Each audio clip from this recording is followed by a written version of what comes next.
ഇവിടെ ഭരിക്കുന്ന ഭരണകക്ഷിക്ക് വൈകിയേ ബുദ്ധി ഉദിക്കുകയുള്ളൂ എന്നുള്ള ഒരു കാര്യം എനിക്ക് പറയാൻ കൊണ്ട് ആഗ്രഹിക്കുന്നു. കാരണം ഇത് ഇന്നലെ തുടങ്ങിയ കാര്യങ്ങളല്ല. ഞാൻ ശബരിമല ഇഷ്യൂ പറയുന്നതിന് മുമ്പ് ഞാനൊരു കർമ്മസമിതിയുടെ ആളായിട്ടാണ് ഇവിടെ വരുന്നതെങ്കിലും രാഷ്ട്രീയം പറയാതെ ഇരിക്കാൻ പറ്റുകയില്ല. ഞങ്ങളൊക്കെ കോളേജിൽ പഠിക്കുന്ന സമയത്ത് പ്രീ ഡിഗ്രി ബോർഡ് എന്ന് പറഞ്ഞൊരു വലിയ സമരം ഉണ്ടായിരുന്നു. കേരളത്തിൽ അങ്ങോളം ഇങ്ങോളം നിരവധി സമരങ്ങൾ, രക്തച്ചൊരിച്ചിലുകളുണ്ടായി. പ്രീ ഡിഗ്രി ബോർഡ് നടപ്പിലാക്കിയില്ല എന്ന് പറഞ്ഞു. പക്ഷേ അതിനെ വേറൊരു പേരിട്ട് പിന്നീട് +2 എന്ന് പറഞ്ഞുകൊണ്ട് ഇതേ സർക്കാർ തിരികെ കൊണ്ടുവന്നു. പിന്നീട് ഞങ്ങളൊക്കെ കോളേജിൽ പഠിക്കുന്ന സമയത്ത് തന്നെയാണ് സ്വാശ്രയ കോളേജുകൾക്ക് എതിരെ, സ്വാശ്രയ എഞ്ചിനീയറിംഗ് മെഡിക്കൽ കോളേജുകൾക്കെതിരെ നിരവധി സമരങ്ങൾ. നിങ്ങൾക്കറിയാം, കൂത്തുപറമ്പിൽ 5 പേരെ രക്തസാക്ഷിയാക്കി, പാവങ്ങളെ ഇല്ലായ്മ ചെയ്തു. അതിനുശേഷം അതിൻ്റെ പേരിൽ അധികാരത്തിൽ കയറിയ ശേഷം 2001 122 എഞ്ചിനീയറിംഗ് കോളേജുകളും മെഡിക്കൽ കോളേജുകളാണ് തുടങ്ങിയത്. വിരോധാഭാസം എന്ന് പറയാൻ പറ്റുകയുള്ളൂ. പിന്നീട് ഇതേപോലെ തന്നെ മുൻപ് കമ്പ്യൂട്ടറിനെതിരെ സമരം നടത്തി. സെക്രട്ടേറിയറ്റിന് മുൻപിൽ പഴയ നമ്മുടെ സ്പീക്കർ MP ജയകുമാർ ഉൾപ്പെടെയുള്ള ആൾക്കാർ കമ്പ്യൂട്ടറുമായി വന്ന വാഹനത്തിന് മുൻപിൽ കിടന്നു, തൊഴിലവസരം നഷ്ടപ്പെടുമെന്ന് പറഞ്ഞുകൊണ്ട്. പക്ഷെങ്കിൽ ഗതികേട് കൊണ്ട് പിന്നീട് വില്ലേജ് ഓഫീസ് വരെ കമ്പ്യൂട്ടറിവൽക്കരിക്കേണ്ട ഗതികേട് പിന്നീട് CPM വന്നു. അതേപോലെ തന്നെ നെടുമ്പാശ്ശേരി എയർപോർട്ട് വന്നപ്പോൾ നിങ്ങൾക്ക് എല്ലാവർക്കും അറിയാം, നിരവധി സമരങ്ങളായിരുന്നു.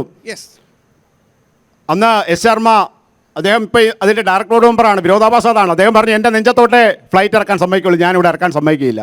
അതും മാറി, ഇന്ന് അതിൻ്റെ ഡയറക്ടർ ബോർഡാണ്.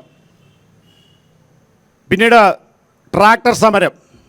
ട്രാക്ടർ വന്നാൽ ഇവിടുത്തെ പാവപ്പെട്ടവൻ്റെ കർഷകൻ്റെ തൊഴിലെല്ലാം നഷ്ടപ്പെടുമെന്ന് പറഞ്ഞു. ഇന്ന് ആലപ്പുഴ മൊത്തം CPMൻ്റെ സൊസൈറ്റികളുടെ അണ്ടറിലായി ഈ ട്രാക്ടറുകളൊക്കെ. അപ്പോൾ എന്ത് പരിപാടി അവർ അവതരിപ്പിക്കുന്നു, ആ നാടകമൊക്കെ അവസാനം അവർ തന്നെ അങ്ങ് പൊളിക്കും. ഭക്തർക്കെതിരെ അല്ലെങ്കിൽ ശബരിമലയിലെ ആചാരാനുഷ്ഠാനങ്ങൾക്കെതിരെ ഏറ്റവും കൂടുതൽ പ്രവൃത്തികൾ ചെയ്തൊരു സംസ്ഥാന സർക്കാരാണ് ഇവിടുത്തെ ഇടതുപക്ഷ സർക്കാർ. ഇപ്പോൾ ഇവർ ഭക്തിയുടെ പുതിയ വേർഷനുമായിട്ട് ഇറങ്ങിയൊക്കെയാണ്. ഇതൊക്കെ ഇവിടുത്തെ ജനങ്ങൾക്ക്, പൊതുജനങ്ങൾക്കറിയാം, ഇതൊന്നും ഭക്തി മൂത്തിട്ടൊന്നുമല്ല, തുടർഭരണത്തിന് വേണ്ടി അല്ലെങ്കിൽ വരുന്ന പഞ്ചായത്ത് തിരഞ്ഞെടുപ്പിന് വേണ്ടിയുള്ള പൊറാട്ട് നാടകമാണ് ഈ കാണിക്കുന്നതെന്നുള്ളത് ഈ ഇരിക്കുന്ന ജനങ്ങൾക്ക് എല്ലാവർക്കും അറിയാം. ശബരിമലയിലെ ആചാരാനുഷ്ഠാനങ്ങൾ സംരക്ഷിക്കണമെന്നാണ് ഇവരുടെ ആഗ്രഹമെങ്കിൽ ഇവരാദ്യം 1-2 കാര്യങ്ങൾ ചെയ്യണം. ഏതാണ്ട് 1869 കേസുകളാണ് ഇവിടെ നാമജപം നടത്തിയ പാവം പിടിച്ച ഭക്തർക്കെതിരെ ചാർത്തിയിട്ടുള്ളത്. ഏതാണ്ട് 5769 പേരെയാണ് അറസ്റ്റ് ചെയ്തിട്ടുള്ളത്. ഇവിടെ നിരവധി ആൾക്കാരെ തൊഴിൽ പോലും ചെയ്യാൻ പറ്റാതെ, വിദേശത്ത് ജോലിക്ക് പോകാൻ പോലും പറ്റാതെ കഷ്ടപ്പെടുകയാണ്. ശബരിമല ആചാരാനുഷ്ഠാനവുമായി ബന്ധപ്പെട്ട് നാമജപം നടത്തിയ പാവപ്പെട്ട ഭക്തർക്ക് എതിരെയുള്ള കേസ് പിൻവലിച്ചിട്ട് വേണം ഇത്തരത്തിലുള്ള വേലകളിയുമായിട്ട് ഇറങ്ങേണ്ടത്. ജനങ്ങൾ വിഡ്ഢികളല്ല. ഇതുകൂടാതെ നമുക്കറിയാം, ശബരിമല സ്ത്രീ പ്രവേശനവുമായി ബന്ധപ്പെട്ട കേസ്, ആ കേസിൽ 91 നമുക്കറിയാം സ്ത്രീ പ്രവേശനത്തിനെതിരായ വിധിയാണ് വന്നിട്ടുള്ളത്. പിന്നീട് 2006 വരെ പ്രത്യേകിച്ച് പ്രശ്നമൊന്നുമില്ലായിരുന്നു. യങ് ലോയേഴ്സ് അസോസിയേഷൻ കേസ് കൊടുത്തു. 2007 ഇവിടുത്തെ ഇടതുപക്ഷ സർക്കാർ അധികാരത്തിൽ വന്നപ്പോൾ ഒരു സത്യവാങ്മൂലം കൊടുത്തു. അതിൽ അവർ, സംസ്ഥാന സർക്കാർ സ്ത്രീ പ്രവേശനത്തിന് അനുകൂലമായ നിലപാടാണ് എടുത്തിട്ടുള്ളത്. ദേവസ്വം ബോർഡ് അതേ നിലപാട് തന്നെ എടുത്തു.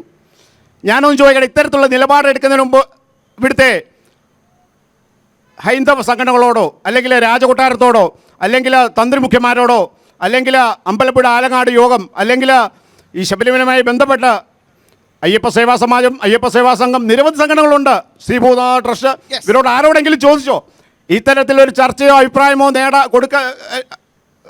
ചർച്ചയോ നടത്താതെയാണ് ഇത്തരത്തിലുള്ള നിലപാടിലേക്ക് സർക്കാർ പോയത്. ഏറ്റവും പ്രധാനപ്പെട്ട കാര്യം. അതുപോലെ തന്നെ 2 പ്രധാനപ്പെട്ട കാര്യങ്ങൾ കൂടി നമുക്ക് ഉത്തരം കിട്ടേണ്ടതുണ്ട്. അപ്പം ഞാൻ ഇതിനകത്ത് ഒരു കണ്ടിന്യൂ ചെയ്യണം, ഒരു സെക്കൻഡ് കൂടി പെട്ടെന്ന്. അപ്പം ഈ ഒരു നിലപാട് എടുത്തതുകൊണ്ടാണ് സ്ത്രീ പ്രവേശനത്തിന് അനുകൂലമായ ഒരു വിധി വന്നത്. ആ ഒരു വിധി വന്നത് 28-ാം തീയതി ആണെങ്കിൽ അതിൻ്റെ അടുത്ത ദിവസം സംസ്ഥാന സർക്കാർ ഇവിടെ സ്ത്രീകൾക്ക് സ്ത്രീ പ്രവേശന അനുകൂലമായ നിലപാടെടുക്കുന്നു, അവർക്ക് വേണ്ട സംരക്ഷണം കൊടുക്കുമെന്ന് പറഞ്ഞു. ഞാനൊന്ന് ചോദിച്ചോട്ടെ, സുപ്രീം കോടതി വിധിയിൽ എവിടെയാണ് പറഞ്ഞിട്ടുള്ളത് അടുത്ത ദിവസം തന്നെ ഈ വിധി നടപ്പിലാക്കണമെന്ന്? പോകട്ടെ, ഈ പറയുന്ന ഭക്തരായ സ്ത്രീകളെ കെട്ടുന്നതാണെങ്കിൽ കുഴപ്പമില്ല. രഹന ഫാത്തിമയും ബിന്ദു അമ്മിണിയും കനകദുർഗയുമാണോ ഇവിടുത്തെ ഭക്തർ? അവരൊന്നും ഭക്തരല്ല.